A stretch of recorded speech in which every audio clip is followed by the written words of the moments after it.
Live from Augusta, we're watching News 1226 at 11. Hello, everybody. We hope you're having a good night. And joining us here tonight is First Alert meteorologist Emily Acton. We're talking about some rain on Saturday, but the big story is the feels like temperature. Yeah, it's going to be brutal. I'm not prepared for it. Most people probably aren't either, because it's going to be a drastic temperature change for us as we go throughout the next 24, 48 hours. So your outdoor forecast tomorrow, you're trying to stay cool, maybe eating some ice cream out there, you better eat it fast because it's going to be hot and will melt quickly. We'll see high temperature right around 90, but feels like temperature will have us in the triple digits. We will see a few afternoon showers and thunderstorms for us, but nothing too widespread for your Friday. Now, better rain chances come into play for the start of our weekend, but looking into July, which starts next week, we're tracking warmer than normal temperatures for the first week and even into the middle of July. So very hot stretch here over the next couple of weeks. I guess we just have to kind of buckle up for it. We'll talk more about the heat, though, coming up. It will be the biggest, and that judge will host a hearing next week where the change of venue will be discussed and possibly decided. Georgia is looking to fix literacy rates that are low with a bill that takes effect on July 1st. Right now, Rise Augusta needs tutors as a shortage impacts their work and may decrease the bill's results. Here's Sydney Palmer in the studio with us tonight with ways that you can help as Rise Augusta tries to lift up the next generation. Every year we hear about the summer slide, but here in Richmond County, we're seeing something a little bit different. With only about 20% of students reading at grade level, Rise Augusta says that they need the community's help to address this issue.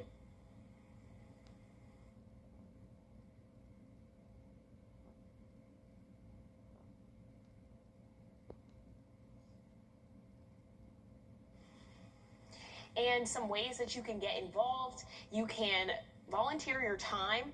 Students really do need that one-on-one tutoring, and then they need about 100 tutors, and they'll train you, and they're only asking for about an hour a week.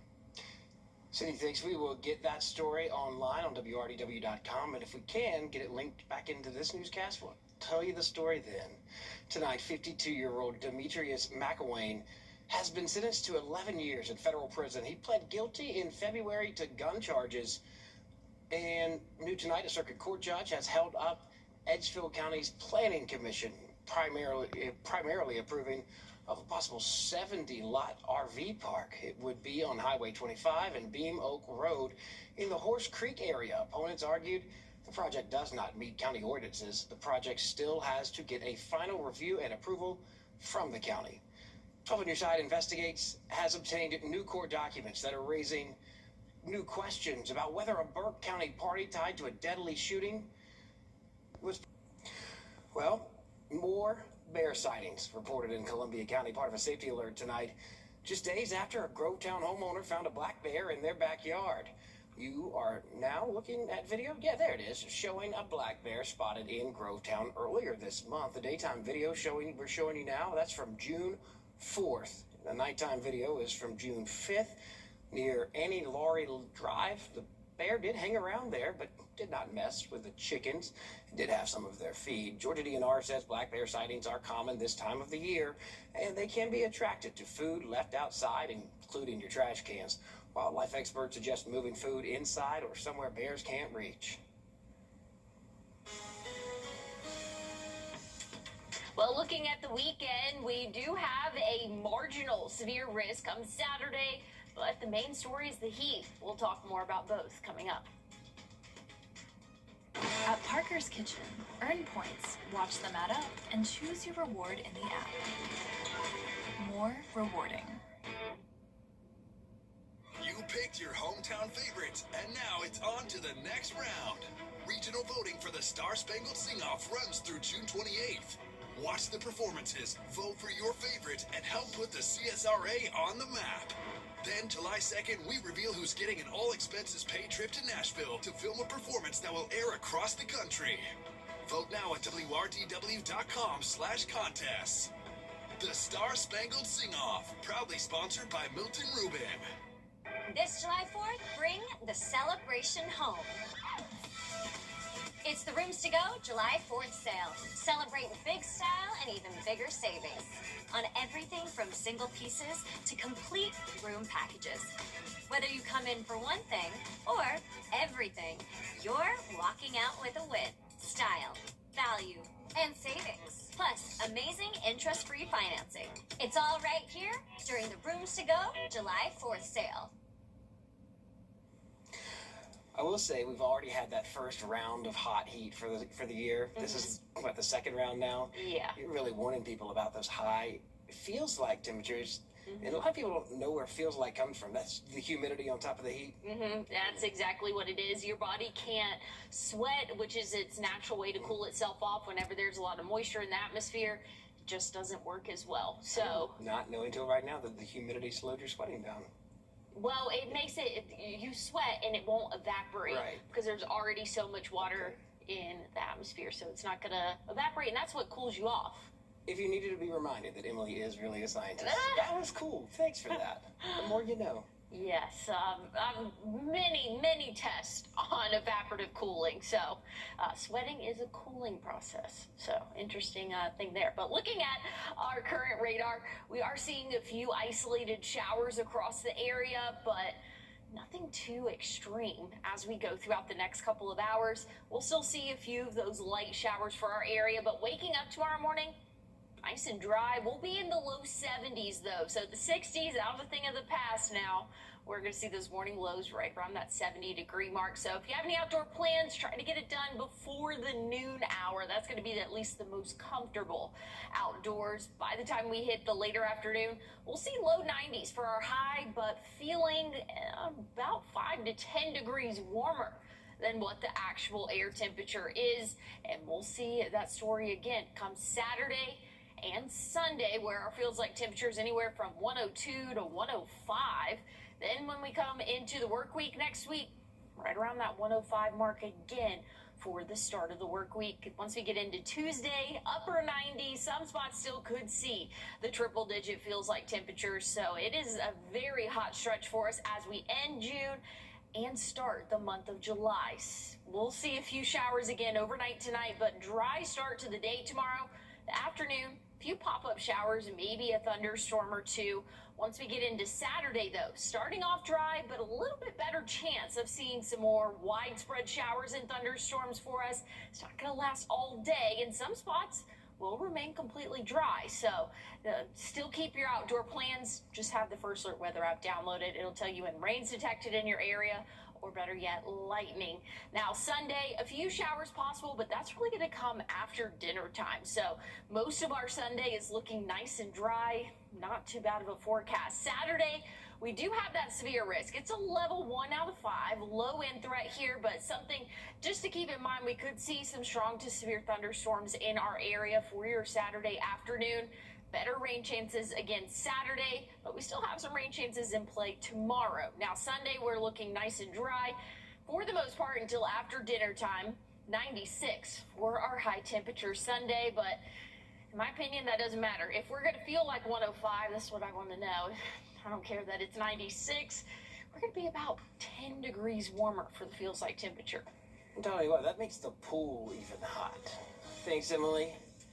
As we head to break, here's a live look at Boston. And if you play the lottery, there's a live look at your winning numbers. Good luck.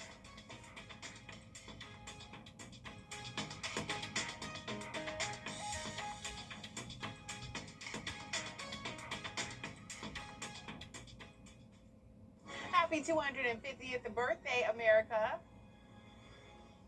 Does your home have wall crack? Welcome back. We're back with Sydney Palmer now with your story about Rise Augusta. As somebody who grew up dyslexic with a speech impediment, literacy was a big thing in my childhood. And certainly to hear that they might have a struggle with getting people to help, that's concerning. Yeah, and some of the numbers that we're seeing here in Richmond County are especially concerning. We talked to Rise Augusta today, and they said that the tutor shortage is really impacting their ability to help with this.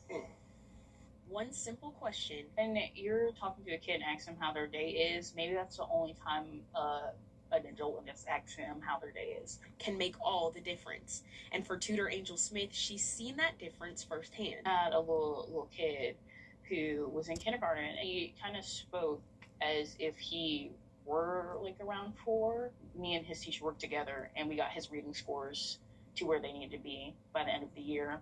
And I was just like, wow, like I really can make a difference. And in Richmond County, that difference is ignore.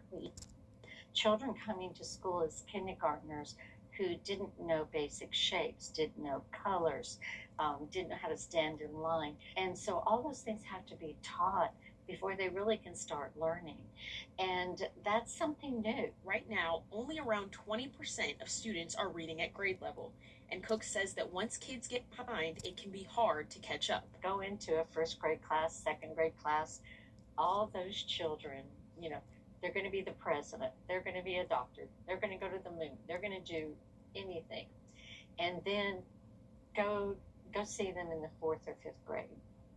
And they've given up because they can't read. Rise Augusta is trying to be a part of the solution, but the need is larger than their staff. Here at the Hub, we have a waiting list of over 100 children that their families want them to be tutored. They realize their children's behind, and we can't serve them. And they need the community to step up so that no child gets left behind. You can't make a difference, especially if you come and volunteer at Rise or work with Rise or just get in with the Hub in general. Like you can make a difference. It's amazing that you see the kids they are helping. Yeah. And I mean, that waiting list, like she said, is 100 students long. And she says that in order to service all of those students, they need about 100 tutors. So if you know anyone or if you're interested in tutoring, they'll train you. They only ask for about an hour of your time a week. So great cause there. And you're helping the future people who will be doing the jobs around us. Could be anchors at Channel 12 one day. Thanks, Sydney. Thank you. The United States tries to escape the group stage without a loss on their card. We'll tell you where they stand. Alyssa is here next in sports. After my motorcycle crash. Looking at your what to wear forecast for tomorrow, make sure that you're wearing that light colored clothing. It's going to be a hot afternoon, and it's not going anywhere. I'll have a final check on your 7-day forecast coming up. Time in 10. Sponsored by Riverside Heating and Air. For comfort you can count on, call Riverside Heating and Air. Join our Riverside Comfort Club with regular HVAC rate and starting as low as $15 a month plus 10% discount on all repairs. During the rooms to go of our 9 brands online at GeraldJonesAutoGroup.com. Gerald Jones, a great deal and a great deal more.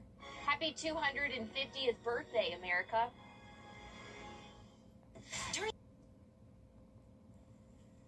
For all of the bad news today, we try to leave you with some good news tonight. Tonight, the 4-H campers in our local South Carolina counties got to see their hard work pay off. It is a mural at the Edgefield Soccer Facility. That's all right. We're having a couple of little issues in the control room tonight, so thanks for sticking with us. The mural is on our website, Wrdw.com. We showed it at 10. It's absolutely beautiful. Yeah. Those guys in the back, I promise you, they are working so hard to keep us on the air right now. So we'll give them a little break. We'll just tell you that's really pretty, and you should go to Wrdw.com to see it. And great work by the 4-H club there from across our counties in South Carolina. Look, there it is. Whew. We got it. They working magic. Somebody's holding 2 wires together like that scene in Down Periscope. Slow clap for the guys in the back. Amen. We have a great, fantastic production department here. Holding it together piece by piece, y'all. Well, this is where they finished off. It took a little while to do. As I scroll down to the front, for 71 campers, took about 2 weeks to make this mural happen, and they did a fantastic job. Emily is our local artist, so. I am not, but I was going to say, that looks like a lot of fun, but that reminds me of the time where painting rocks was super popular, and you would hide them in places. This is just a giant rock. That's right. Really, really cool.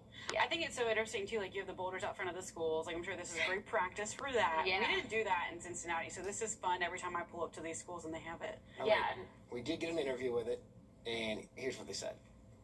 So the mural tells the story of how when the railroad arrived in Edgefield County, it really transformed from just a dot on the map into a thriving trading depot. It brought a lot of people to and from Edgefield, and then as the railroad expanded and the one that runs through Edgefield was closed, it kind of sat vacant for a while, and then the community realized that it was a really great opportunity to create a natural space in Edgefield County that the community could use to connect with nature.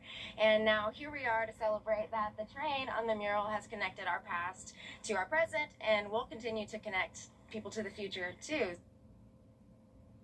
Well, it's glad they got it done because they would have been sweating doing it this weekend. Yeah. We got some big things happening. Of course, the Pride Festival is happening at the Exchange Club Fairgrounds.